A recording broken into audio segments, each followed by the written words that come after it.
तुमच्यासोबत ही मी बाहीची design share केलेली आहे आणि आता त्याचाच बॅक साईडची डिझाईन शेअर करते. तर त्याच्यासाठी मी हाच कॉन्ट्रास्ट कलरचा कपडा घेतला आहे आणि त्याची रुंदी 2 इंच आहे आणि उंची पण 2 इंचच आहे. अशी मी स्ट्रिप काढून घेतल्या आणि ही बॅकची कटिंग आहे. तर कटिंगचे व्हिडिओ तुम्हाला पाहिजे असतील आणि शिकायचे जरी असतील नवीन माझ्या पद्धतीने, मी भरपूर प्रकारच्या कटिंग अपलोड केल्या आहे. तुम्हाला त्यातली जी सोपी वाटत असेल ती शिका आणि जर नसेल जमत तरी मला कमेंट करून विचारा, मी नक्की सांगेल. तर आता हा आपण ब्लाऊज पीसचा कपडा आहे. तर हा इथपासून ठेवून बघा असं इथपर्यंत बरोबर ठेवला आहे आणि एवढा एक्स्ट्रा सोडला आहे. तर ही आपण डिझाईन बनवणार आहोत. तर हा किती सोडला आहे मी, जवळजवळ 1.5 इंच एक्स्ट्रा सोडला आहे आणि याला लाईन मारून घेतली. आता हे कसं करायचं मी तुम्हाला दाखवते. आपण अस्तर थोड्या वेळ बाजूला ठेवू आणि यावर डिझाईन बनवून घेऊ. तर डिझाईन कशी बनवायची बघा, तुम्हाला दिसतंय का? आता बघा दिसत असेल. आता ही आपण 1.5 इंचावर अशी लाईन आखून घेतलेली. तर आता ह्या लाईनवर आपण बरोबर शिलाई घेणार आहोत. एकदम सिंपल आणि एकदम छान वाटणारी अशी डिझाईन आहे. कधी कधी कसं होतं, बंद गळा शिवायचा सांगितलेला असतो. आता हे वैयक्तिक माझंच ब्लाऊज आहे आणि मला कॉमन ब्लाऊज आवडत नाही, म्हणजे सिंपल ब्लाऊज डिझाईन जास्त चकमक वगैरे आवडत नाही. तर त्यासाठी बघा मी असं केलं आहे. आता ही बघा, आता आपण हे टिप मारून घेतली. आता काय करायचं, ही ब्लाऊज आहे का हे खोलून घ्यायचं. आता हे खोललं आहे का आपण, हा बरोबर सेंटर या पद्धतीने ही टिप दिसते का तुम्हाला? बघा ही टिप आहे का, ही खोलून घ्यायची बरोबर अशी आणि यावर आता आपण प्रेस मारून घेणार आहोत. ही बरोबर अशी खोलून सेंटरला घ्यायची. आता तुम्ही म्हणत असाल ही डिझाईन कशी, पण एकदम सुंदर वाटणार आहे तयार झाल्यावर, त्यामुळे तुम्ही व्हिडिओ पाहत राहा. आता यावर आपण प्रेस मारून घेऊ. फक्त टिप मारली आपण, एका टिपमध्ये अतिशय सुंदर अशी बोटनेकची डिझाईन तयार होणार आहे. काहीच कट छाट वगैरे केलं का आपण, काहीच नाही. आणि या पद्धतीने बघा आता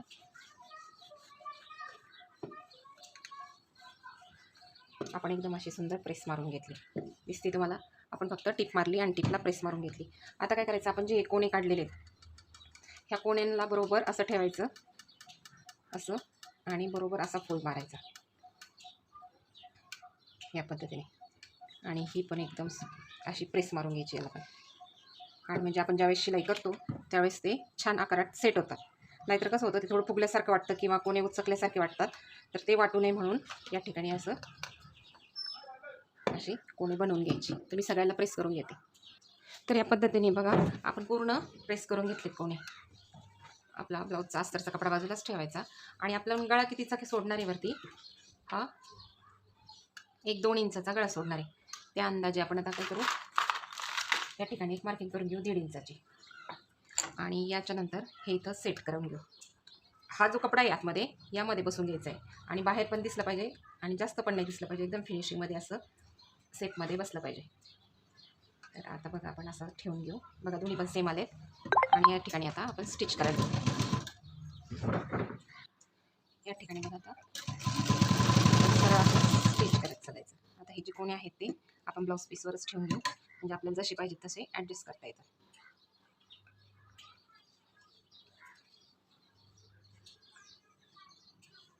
बरोबर व्यवस्थित असे ठेवून आकार कुठल्या बाजूने छान वाटतोय तो फ्रंटला म्हणजे वरच्या बाजूने घ्यायचा आणि थोडासा जर असा असेल व्यवस्थित असे सेट करून घ्या.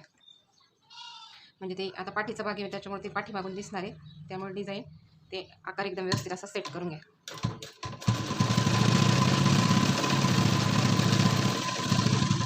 आणि जवळ आल्यावर मशीन थांबून घ्यायची, पूर्ण कडेपर्यंत घ्यायची नाही, म्हणजे कसं आपल्याला तो कोणा आतमध्ये बसवता येईल. आता आपण खाली घेतलेलं नाही आहे, कारण खाली कसं आपलं दुमडपट्टीमध्ये जाणार आहे. आता हा कपडा असा टर्न मारून घ्यायचा आणि हे कोणी अशी वरती ठेवून घ्यायची व्यवस्थित आणि आता हा बरोबर असं सेट करून घ्यायचं समोरासमोर या ठिकाणी. आणि मी तुम्हाला सांगितलं पूर्ण शेवटपर्यंत मशीन आणायची नाही, नाहीतर काय होतं मग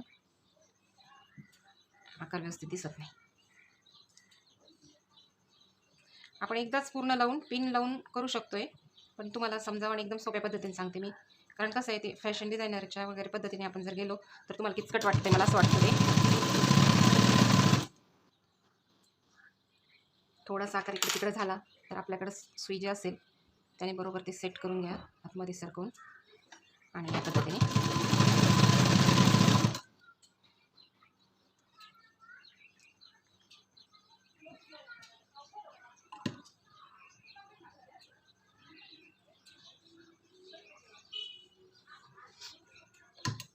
या या पद्धतीने बरोबर सेट करून घ्यायचं.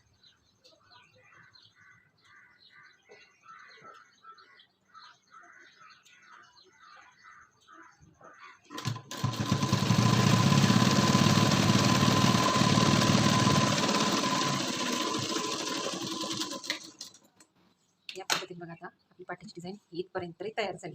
आता पुढं बघू आपण काय करायचं. आता हा जो अस्तरचा कपडा आहे तो ठेवून घ्यायचा, बरोबर ठेवून घ्यायचा. आकार पाहून घ्यायची बरोबर चौबाजूनी कपडा आलाय का, खाली वरती सरकलेलं नाही ना. आणि गळ्याचा आकार आता आपण दुमटून घेणार आहोत. पाहिजे तर आपण याला कॉलर पण लावू शकतो, बोट पण मारू शकतोय, पण मी दुमटून घेणार.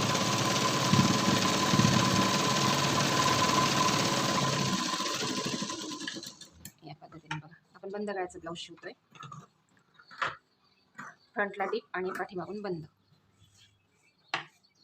हे ब्लाऊज घातल्यावर अंगात आपल्याला स्वतःलाच खूप व्यवस्थित असं वाटतं. आता खाली बाजूने आपण दुमटपट्टी मारू नये म्हणून टीप मारून घेऊ या ठिकाणी.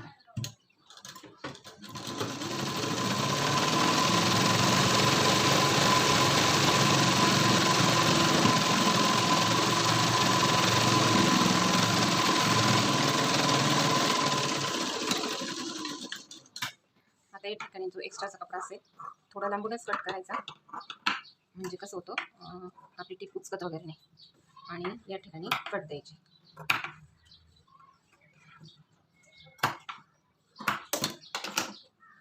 आता आपण वरच्या गळ्याच्या बाजूने ते कट दिलेलेच आहे.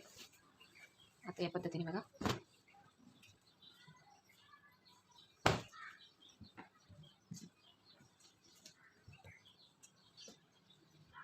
हा जो गळा आहे त्याला आपण थोड्या अंतरावर टीप मारून घेऊ. आकार एकदा व्यवस्थित बाहेर काढून घ्या आणि या पद्धतीने टीप मारून घ्या.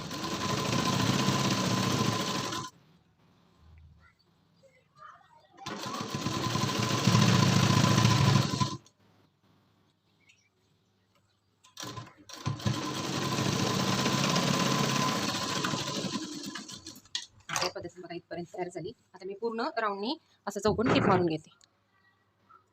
या ठिकाणी बघा आपल्या आता पूर्ण ब्लाऊजची पाठीमागची डिझाईन अशी तयार झाली आहे. आणि मी याला टक्स देणार नाही आहे. पाठीमागचे हे टक्स देत नाही मी. पाठीमागून बंद गळा असेल तर इथं टक्स द्यायची काहीच गरज नाही. टक्स दिल्यामुळे इथं फुगा पडतो आणि ब्लाऊज व्यवस्थित फिनिशिंगमध्ये बसत नाही. तर या पद्धतीने आता तुम्हाला हवा असेल तर यावर तुम्ही मोती लावू शकताय, हवा असेल तर इथं लेस पण लावू शकताय, पण मला काहीच लावायचं नाही म्हणून मी अशीच ठेवली. तर तुम्हाला मी पूर्ण ब्लाऊज झाल्यावर दाखवते. या पद्धतीने बघा आपण ही बाहीला डिझाईन टाकली आणि ही पण बाहीला डिझाईन टाकली आणि पाठीच्या बाजूने अशी डिझाईन टाकली. बंद गळा पूर्ण आणि पाठीच्या बाजूने ही डिझाईन टाकली आणि या पद्धतीने पूर्ण ब्लाऊज शिवून तयार झालं आहे. 1 टक्सचं आहे. या ठिकाणी हा टक्स घ्यायचा नाही म्हणून मी इथं टक्स घेतला. या ठिकाणी आपण कट छाटणी करायचं, यामुळे इथं घोळ पडत नाही आणि हा खूप सुंदर असा आकार बसतो. आणि पाठीचा गळा बंद आणि स्लीव्जला वगैरे अशी डिझाईन. तर या पद्धतीने शिवले बघा ब्लाऊज. तुम्हाला जर बघायचं असेल तर तुम्ही आपल्या पूर्ण व्हिडिओ पाहू शकताय.